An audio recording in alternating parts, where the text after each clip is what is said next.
बीमारी है infectious coryza. ठीक है, तो इन्फेक्शियस कोराइजा किस टाइप के होते हैं? 2 टाइप की होगी।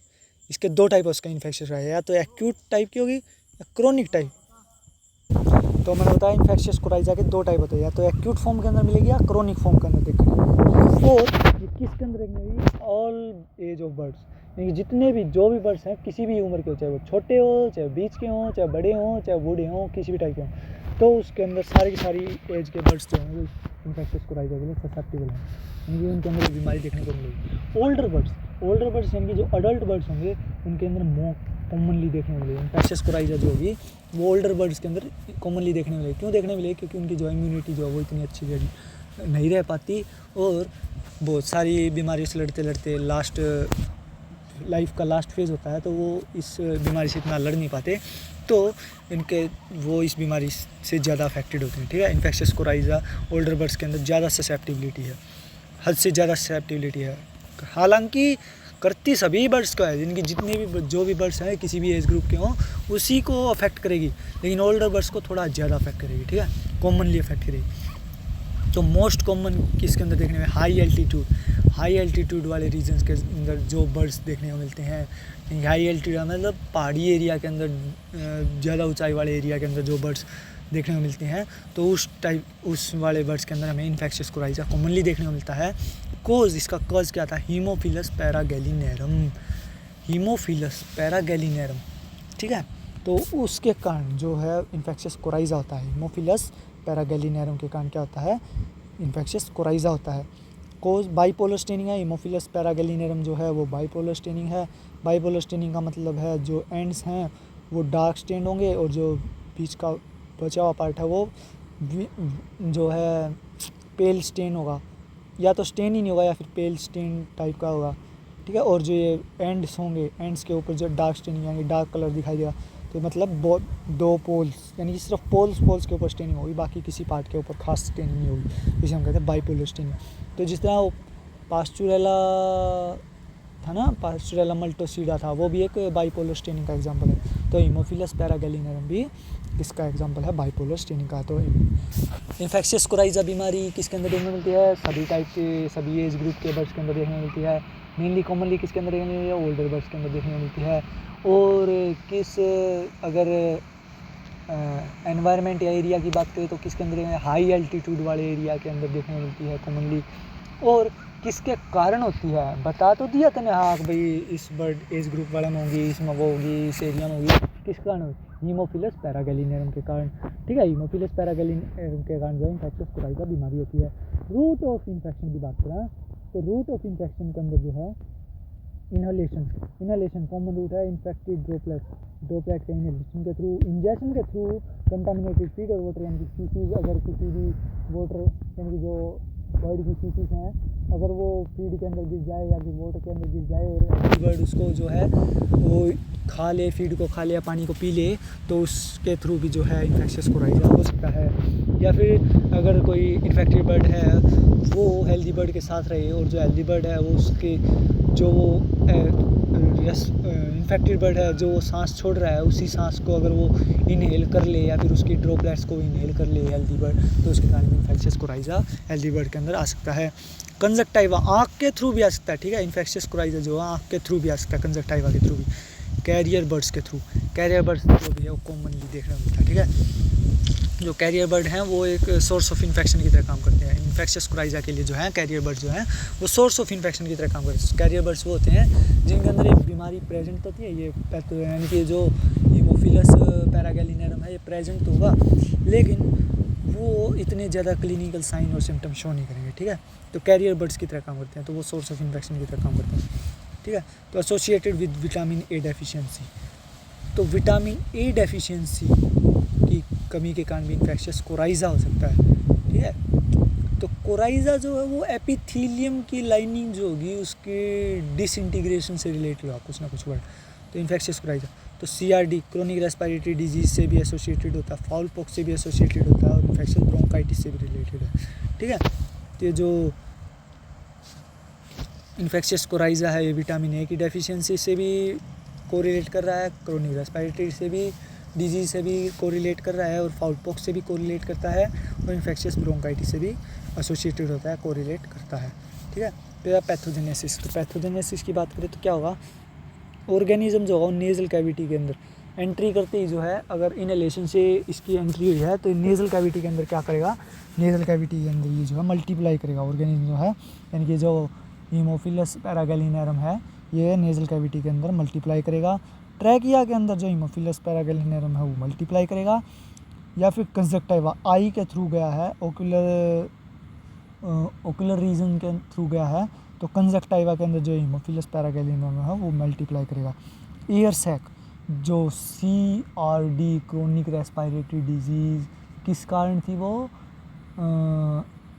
माइकोप्लाज्मा गैलिनेरम के कारण ना, गैलीसेप्टिकम माइकोप्लाज्मा गैलिनेरम, हाँ गैलिनेरम है, तो माइकोप्लाज्मा गैलिनेरम का कारण है, अब है गैलीसेप्टिकम का कारण, माइकोप्लाज्मा गैलीसेप्टिकम का कारण।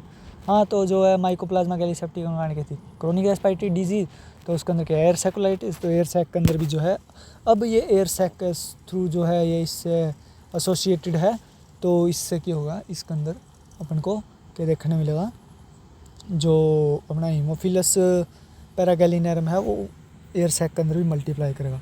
ठीक है, तो वहाँ पर लीजन प्रोड्यूस करेगा।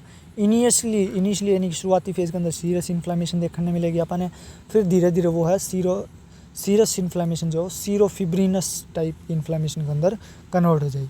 सीरस इन्फ्लामेशन थी, सीरस इन्फ्लामेशन यानी कि सिर्फ सीरम से रिलेटेड थी, यानी ब्लड है, बस सीरम जो है वो अकुमुलेट होता गया एडिमा हो जाएगा। फिर लेकिन धीरे धीरे क्या सीरम के अंदर जो है फिब्रिन भी प्रेजेंट होगा, फाइबर्स भी प्रेजेंट होंगे, तो सीरोफिब्रिनस इन्फ्लामेशन के अंदर कन्वर्ट हो जाए, धीरे धीरे वो है सीरोफिब्रिनस इन्फ्लामेशन के अंदर कन्वर्ट हो जाए। शुरू में था क्लियर फ्लूइड, फिर धीरे धीरे उसके अंदर फिब्रिन भी यानी फाइबर भी डिपॉजिट होना, फाइबर भी एक्यूमुलेट होना शुरू हो जाए, तो सीरस इन्फ्लामेशन जो है सीरोफिब्रिनस इन्फ्लामेशन के अंदर कन्वर्ट हो जाए। ठीक है। फिर क्लिनिकल साइन, तो इसकी क्लिनिकल साइन की बात करें तो इनक्यूबेशन पीरियड की बात करें तो 1 से 3 दिन हुआ, तो जो हीमोफिलस पैरागैलिनेरम है अगर वो बर्ड के अंदर चला जाएगा, या इंजेक्शन का थ्रू जाए, या इनहेलेशन का थ्रू जाए, या फिर कंजक्टिवा का थ्रू जाए, यानी कि ओकुलर रीजन का थ्रू जाए, किसी भी रीजन का थ्रू जाए, तो वो आज अगर चला गया तो या तो कल दिखाई देगा, कल अपने क्लिनिकल साइन शो कर दिया, या फिर परसों से अगले दिन, यानी कि 3 दिन के अंदर जो है अपने क्लिनिकल साइन जो है वो शो करना शुरू कर देगा। यह है उसका इंक्यूबेशन पीरियड। ठीक है। तो रैपिड ऑनसेट ऑफ डिजीज़, जो रैपिड ऑनसेट है यानी कि डिजीज़ जो है वो 2 से 3 दिन के अंदर, इसके बहुत जो फाइनल रिजल्ट हैं वो 2 से 3 दिन के अंदर आ जाएंगे। ठीक है। तो फेस स्वोलन, इसके अंदर कंडीशन के अंदर के देखने में अपन जो है पक्षी का मुंह जो है वो सूजा दिखाई देगा, एडिमेटस स्वेलिंग जड़ा भी वो एडिमा, तो नॉर्मल सी बात है यार, एंटीजन एंटीबॉडी की रिएक्शन, इन्फ्लामेशन, एडिमा, स्वेलिंग, ये सारी नॉर्मल सी बात है। ठीक है। तो फेस के ऊपर, फेशियल रीजन के ऊपर, क्योंकि फेशियल क्यों बताया मैंने, क्योंकि नेज़ल कैविटी भी है इसके अंदर, आइज़ भी इसी के अंदर है, ट्रैकिया भी इसी के अंदर है, यानी कि आइज़ आ गई ना तो नेज़ल कैविटी आ गई, तो नाक और आँख के अंदर है तो समझ ले स्वेलिंग होनी, एडिमा वहाँ पर होना, क्योंकि वहाँ पे वो माइकोप्लाज्मा क्यों हीमोफिलस पैरागैलिनेरम है वहीं पे है, तो एंटीजन है तो एंटीबॉडी की रिएक्शन होगी, तो इन्फ्लामेशन होगा, एडिमा और स्वेलिंग होगी, तो फेस के अंदर स्वेलिंग देखने मिलेगी। ठीक है। कोरिलेट कर, रट्टा मत मार, चीज़ समझ के चीज़ है। ठीक है। फाउल स्मेलिंग यानी कि गंदी सी बदबू होगी, नेज़ल डिस्चार्ज होगा, लैक्राइमेशन देखने मिलेगी, यानी कि जो है मुंह ऊपर पपड़ी सी देखने मिलेगी। ठीक है। स्नीजिंग, छींकता हुआ दिखाई देगा, कफिंग, खांसी दिखाई देगी, डिस्पनिया, सांस लेने में कमी होगी, क्योंकि एयर सैक से रिलेटेड है। एयर सैक जो होंगे जो गुब्बारे टाइप के जो अंदर पार्ट हों उसके अंदर, उससे भी तो रिलेटेड है, लंग्स से भी तो रिलेटेड है, यो ट्रैकिया से भी रिलेटेड है, नेज़ल कैविटी से भी तो रिलेटेड है, तो इसके अंदर जो डिस्पनिया नॉर्मल सी बात है। डिक्रीज इन फीड कंजप्शन, तो इससे क्या होगा, फीड कंजप्शन कम हो जाएगी। कोई भी बीमारी हो भाई, किससे अपने कोई छोटी मोटी बीमारी हो जाए, अपना खाने का जी नहीं करे कुछ भी, तो उनके अंदर बेचारे वह तो पक्षी हैं, तो अबोध पक्षी हैं, उनके अंदर फीड कंजप्शन वो भी तो कम हो जाएगी। तो ये फीड कंजप्शन कम हो जाएगी तो एग प्रोडक्शन जो होगी वो 10 से 40% तक कम हो जाएगी। अगर मान ले वो 100 अंडे दिया करता तो 90 अंडे देगी या फिर 60 अंडे देगी, मुर्गी जो है वो 90 अंडे या फिर 60 अंडे देगी, ठीक है। तो एग प्रोडक्शन जो है वो 10 से 40% तक कम हो जाएगा। पर अगर वह बीमारी ठीक कर ली जाए तो 2 से 3 हफ्ते के अंदर ही जो है वो रिस्टोर हो जाएगी। तो 100 एग प्रोडक्शन अगर 100 था तो वो 100 2 से 3 हफ्ते के अंदर जो है वो रिटेन हो जाएगा, तो रिस्टोर हो जाएगा, ठीक है। तो इसकी ड्यूरेशन की बात की जाए तो 1 हफ्ता वो है, इस बीमारी की ड्यूरेशन 1 हफ्ता तक वो है। एक्यूट केस के अंदर जो है वो 2 महीने से लेकर एक्यूट केस के अंदर 1 हफ्ता वो है जो ड्यूरेशन हो इस बीमारी की, वो एक्यूट केस के अंदर 1 हफ्ता हो, लेकिन क्रोनिक केस के अंदर जो है 2 महीने तक हो, ठीक है। तो क्रोनिक केस जो होंगी उसके अंदर यह बीमारी जो है 2 महीने तक परजिस्ट कर जाएगी बॉडी के अंदर, यानी कि जो है बर्ड की बॉडी है उसके अंदर 2 महीने तक रेस्ट का है। और एक्यूट केस के अंदर यानी कि एक्यूट का मतलब क्या है, शॉर्ट ड्यूरेशन ऑफ टाइम। अगर एक टाइम पीरियड दे रखा है तो उसकी शॉर्ट ड्यूरेशन जितनी है उसका, तो उसके आप कह रहा है एक्यूट फेज कह रहा है। तो एक्यूट फेज खातर कितने दिन थे उसका, वो 1 हफ्ते तक उसका है, ठीक है। और क्रोनिक फेज के अंदर कब तक उसका, यानी क्रोनिक का मतलब लॉन्ग टर्म तक की जो भी चीज़ होगी, तो लॉन्ग टर्म तक कब तक उसका है, 2 महीने तक उसका, ठीक है। तो इसके बाद मोरबिडिटी लेवल आई है। मोरबिडिटी का मतलब है इसके अंदर जो बीमार होने की पावर ज़्यादा है, यानी कि जो पक्षी वो बीमार हो जाएंगे लेकिन मोर्टेलिटी लो है, यानी कि बीमार तो मिल जाएंगे ज़्यादा से ज़्यादा, लेकिन उनकी यह गारंटी होगी वो मर भी जाएंगे। तो मोर्टेलिटी कम है, यानी कि मरण की जो स्पीड है वह बहुत कम है, लेकिन उनकी बीमार होने की स्पीड बहुत ज़्यादा है। यानी कि 100 बर्ड है, 100 मतलब 80 अपन बीमार हो सकते हैं, लेकिन वह गारंटी को नहीं को 80 में 80 मरेंगे, 80 में तो 5 मर सकें, 80 में तो 2 मर सकें, ठीक है। तो हाई इन कॉम्प्लिकेटेड केसेस। अगर वहीं पर कॉम्प्लिकेटेड केसेस हो गया, यानी कि हाइजीन मेंटेन नहीं कर रखा और इक्विपमेंट अच्छे से नहीं रखे, फ्यूमिगेशन अच्छे से नहीं किया और चीज़ें अच्छे से नहीं किया, यानी प्रोटोकॉल बायोसिक्योरिटी प्रोटोकॉल अच्छे से नहीं निभाए, तो उस केस के अंदर 80 में से 70 भी मर सकें, 80 में से 75 भी मर सकें, ठीक है। तो यो कांड भी उसका है। तो देख इबियो है, कंजक्टाइवा के अंदर है, आँख के अंदर है, तो स्वेलिंग ऑफ फेस इस तरह लगा जो मुर्गा गुस्से में है, गुस्से में कोई बेचारा का स्वेलिंग है, यो इस तरह लगा पूरी सुस्ती में है, क्योंकि आँख के ऊपर कंजक्टाइवा के अंदर एंट्री कर रहा कौन, वो हीमोफिलस पैरागैलिनेरम के कोज कर है भाई। बीमारी कौन सी आपने उस तरह बीमारी है हीमोफिलस इन्फेक्शियस कोराइजा। तो या जो इन्फेक्शियस कोराइजा का देख साइन और सिम्टम लीजन्स देखेंगे, क्लिनिकल साइन दिखने लगा, तो स्वेलिंग ऑफ फेस, मोटी मोटी बात क्या है, स्वेलिंग ऑफ फेस है, ठीक है। फिर इसके बाद है पैथोलॉजिकल चेंजेस। तो उसके अंदर पैथोलॉजिकल चेंजेस क्या है, नेजल म्यूकोजा कंजेस्टिव, जो नेजल म्यूकोजा है वो नाक के अंदर जाओगा ना वो बैक्टीरिया, तो यानी कि हीमोफिलस पैरागैलिनेरम, तो कंजेशन कोज कर देगा।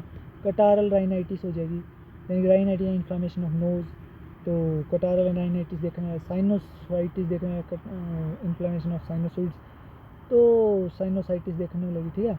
एयर सेकुलाइटिस देखने में लगी, कंजक्टाइवाइटिस भी देखने में लगी, और जो सबक्यूटेनियस एडीमा देखने लगा। सबक्यूटेनियस का मतलब है, क्यूटेनियस का मतलब अपनी स्किन, उसकी जो स्किन होगी उसका नीचे एडीमा देखने लगा, फील करते ही एडीमा देखने लगा, ठीक है। उसका जो फेस की जो सबक्यूटेनियस लेयर होगी उसके अंदर एडीमा देखने में लगा। वेटल्स यानी कि जो उसकी जो गर्दन का ऊपर जो है लाल लाल रंग का जो स्ट्रक्चर हुआ ना, वेटल्स कह रहा जी ना पा, उसके अंदर अपन सबक्यूटेनियस एडीमा देखने में लगा, ठीक है। क्रोनिक केस की बात करें तो क्रोनिक केस के अंदर क्या पैथोलॉजिकल चेंज देखने मिलेंगे, जो इंफ्रा ऑर्बिटल साइनसिस हैं। इंफ्रा ऑर्बिटल साइनसिस का मतलब है जो आँख है ना, आँख और नाक के बीच में एक छोटा सा गड्ढा सा टाइप का होया करे, एक यूँ लगा करे कि वहाँ पे एक वो है, एक गड्ढा है जो कि आर पार है, तो वो है इंफ्रा ऑर्बिटल साइनस। तो उस इंफ्रा ऑर्बिटल साइनस के अंदर जो है चीज़ी मटेरियल मिलेगा, ठीक है। या तो चीज़ी मटेरियल निकलता हुआ दिखाई देगा, वो उसके अंदर प्रेजेंट होगा, ठीक है। नेजल पैसेज के अंदर भी चीज़ी मटेरियल प्रेजेंट होगा, और कंजक्टाइवा के अंदर भी जो है चीज़ी मटेरियल प्रेजेंट होगा। कंजक्टाइवल सैक मतलब कि जहाँ जहाँ पे सैक का मतलब बर्तन टाइप का, यानी कि जिसके अंदर कुछ ना कुछ प्रेजेंट हो, यानी कि नेचर ने कुछ ना कोई ऐसी चीज़ दे रखी हो ताकि जो है बर्ड के अंदर कोई दिक्कत पैदा ना हो, या तो फ्रिक्शन ना हो। जैसे साइनोवियल सैक था तो साइनोवियल फ्लूइड था उसके अंदर, तो कंजक्टाइवल सैक है। कंजक्टाइवल सैक का मतलब जो अपनी आँख का जो है, यानी कि जो बर्ड की आँख है उसका फ्लूइड हो, ताकि आँख जो है घूमती फिरती ऊपर हो, फ्रिक्शन ना हो इसके अंदर, और या जो है सूख ना जा, तो उसका कंजक्टाइवल सैक के अंदर क्या चीज़ी मटेरियल अक्यूमुलेट होना शुरू हो जाए, ठीक है। तो नेजल पैसेज के अंदर चीज़ी मटेरियल बनना शुरू हो जाए, इंफ्राऑर्बिटल साइनस के अंदर चीज़ी मटेरियल बनना शुरू हो जाए। सारी चीज़ अपन क्रोनिक केस के अंदर देखने मिलेगी। क्रोनिक केस के अंदर 3 नाम याद रखिए। ऊपर से नीचे की तरफ ऊपर की है आँख के अंदर है कंजक्टाइवल सैक, आँख के नीचे क्या है नाक के अंदर की है नेजल पैसेज, आँख और नाक के बीच में क्या हुआ है इंफ्राऑर्बिटल साइनस। तो एक सीक्वेंस होगी ना, आँख कंजक्टाइवल सैक, फिर इंफ्राऑर्बिटल साइनस, फिर क्या जाएगा नेजल पैसेज।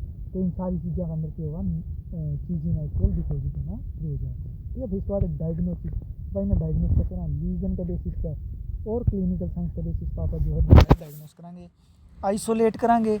नेज़ल जो डिस्चार्ज होगा या एक्सुडेट जो भी निकलेगा आइज से या फिर जो अफेक्टेड पार्ट होगा उसके अंदर से आप जो है, यानी कि जो भी अफेक्टेड पार्ट है जैसे कि नाक हुई, ट्रैकिया होया और के कौन सा पार्ट था, आँख हुई, कंजक्टाइवा होया, इनके अंदर से इनका टिश्यू में से आप जो है इनका फ्लूइड लेवांगे और उसमें से जो है हीमोफिलस पैरागैलिनेरम ने जो के कराएंगे जो है आइसोलेट कराएंगे। बीमारी कौन सी है, इन्फेक्शियस कोराइजा, ठीक है। तो आप इसमें आइसोलेट कराएंगे और इसके अंदर बाइपोलर स्टेनिंग के थ्रू जो है हीमोफिलस पैरागैलिनेरम का पता लगावाएंगे, हाँ भाई ये वही है, ठीक है। तो inoculate nasal secretion of affected birds into nostrils of susceptible healthy birds. तो दूसरी कंडीशन क्या है, ये बापा वो नेजल सीक्रेशन लेवाएं जो अफेक्टेड बर्ड है, यानी कि जो अपन इन्फेक्शन जिस बर्ड के अंदर इन्फेक्शन हो रहा है उसका अपन नेजल सीक्रेशन लेवाएंगे। नेजल सीक्रेशन लेवाएंगे और उस नेजल सीक्रेशन आप हेल्दी बर्ड का नोस्ट्रिल के अंदर डाल देंगे, नेजल कैविटी के अंदर डाल देंगे, नेजल पैसेज के अंदर डाल देंगे, ठीक है।